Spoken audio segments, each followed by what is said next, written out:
esta semana tuvimos una reunión en Santa Fe junto con la diputada Leonela Catalini, donde nos citaron los ministros de Gobierno, Fabián Bastiga, y el ministro de Seguridad, Pablo Cococcioni, para intercambiar opiniones acerca de nuestros proyectos legislativos que tienen que ver con políticas públicas provinciales y municipales contra el lavado de activos.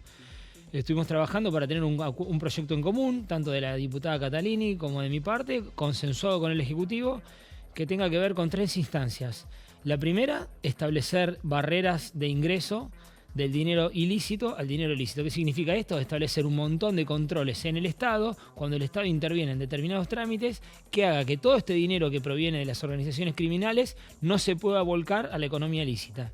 En segundo lugar, establecer un esquema de inteligencia económica criminal donde se reúna toda la información que los municipios y la provincia tienen sobre las personas que están investigadas por narcotráfico o por formar parte de organizaciones criminales. Toda esa información la vamos a sistematizar y cumplir con la fase 3, que es colaborar con la justicia con esa información que tenemos. Es decir, hoy la justicia investiga a un montón de personas por delitos violentos, por delitos vinculados al narcotráfico, pero todas esas personas tienen una triple característica. Están involucradas en organizaciones criminales, tienen manifestaciones patrimoniales muy fuertes, que tanto las puede poseer, esa información la puede poseer la provincia como los municipios, por eso decimos que tiene que haber convenios provinciales y municipales, y no tienen actividades económicas registradas. Entonces, si vos formás parte de una organización criminal, aunque sea de su entorno, tenés bienes a tu nombre, o permisos de edificación, o habilitaciones comerciales a tu nombre, y no tenés un antecedente de haber tenido actividades económicas lícitas, está claro que tenés preconstituida la información para el delito de lavado de activos. Entonces ahí vamos a colaborar con la justicia y en vez de que cada juez o fiscal tenga que estar mandándole un oficio a cada una de las reparticiones, le vamos a brindar esa información sistematizada y procesada. Hoy en día, algo que notamos constantemente, tanto en el debate público nacional como provincial, como municipal también, municipal en términos del manejo de la información, provincial en términos de administración de la justicia penal y de la policía, y nacional en términos de que la justicia federal es la que tiene a cargo la persecución del narcotráfico y de sus variantes económicas. Lo que nosotros notamos es que el debate público está muy puesto sobre las facetas violentas del delito, que son las que más impacto tienen en la sociedad, por ejemplo, la tasa de homicidios.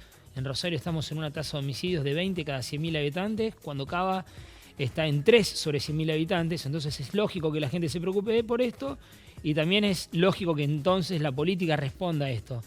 Pero lo que vemos que en la agenda pública está faltando la cuestión de atacar a las estructuras económicas del delito.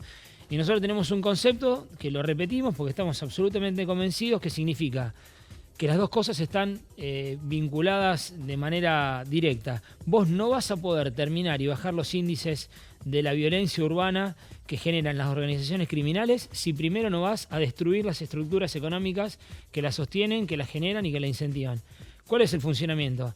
Acá los homicidios en Rosario no se dan por conflictos interpersonales. Los homicidios en Rosario, cuando vos analizás las estadísticas del MPA o analizás las estadísticas del Procunar, te das cuenta que los homicidios son casi todos encargados y son encargados por los jefes de las organizaciones criminales. ¿Qué significa esto? Que abajo de cada homicidio subyace un interés económico, subyace una estructura económica que genera dinero y que después tiene que lavar ese dinero para insertarlo al mercado lícito. Entonces decimos, al mismo tiempo que tomamos todas las medidas que estamos tomando, muchas de ellas eficientes, ejecutivas, judiciales y legislativas, para combatir el delito violento, nosotros tenemos que poner el mismo énfasis desde el Ejecutivo, desde el Legislativo y desde el Poder Judicial para ir a destruir las estructuras económicas que subyacen abajo del delito organizado. Y además, ¿por qué? No solamente para debilitar a las organizaciones, sino para que no crezcan. Hoy en día tienen una estructura y una sofisticación que, si bien generan un daño enorme a la sociedad rosarina y santafesina, todavía no han tenido la capacidad de penetrar en el Estado o de conducir la sociedad como sucede en México o en otros lugares. Bueno, nosotros tenemos que atacar esas estructuras económicas antes que crezcan, antes que su poderío económico, militar o de violencia tenga una capacidad de penetración en la sociedad que es imposible de revertir.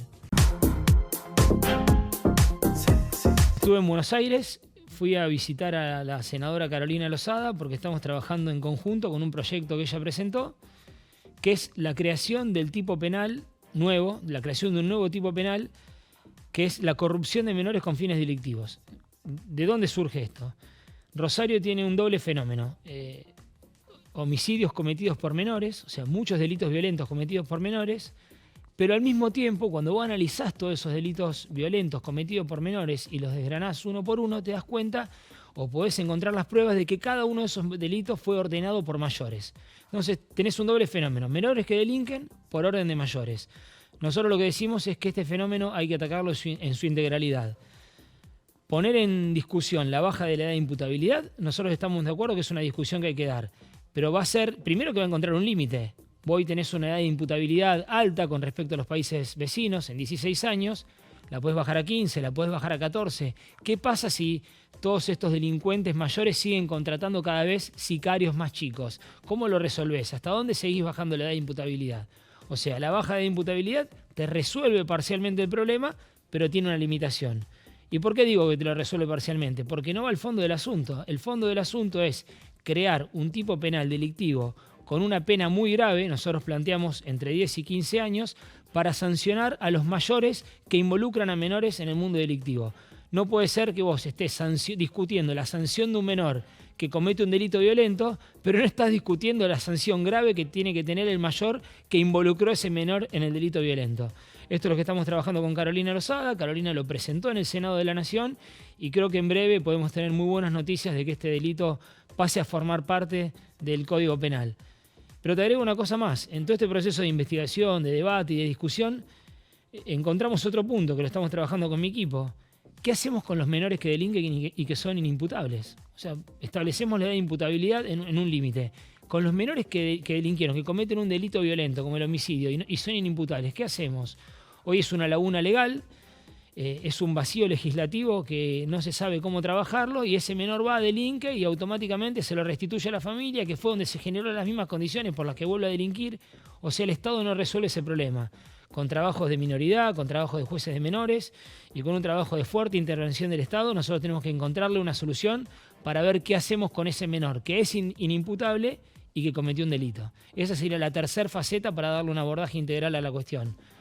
Discutir racionalmente y con fundamento a la baja de la edad de imputabilidad, crear un tipo penal para el mayor que involucra a menores en el delito y ver qué hacemos con los menores que, aun siendo inimputables, cometen delitos de mayores.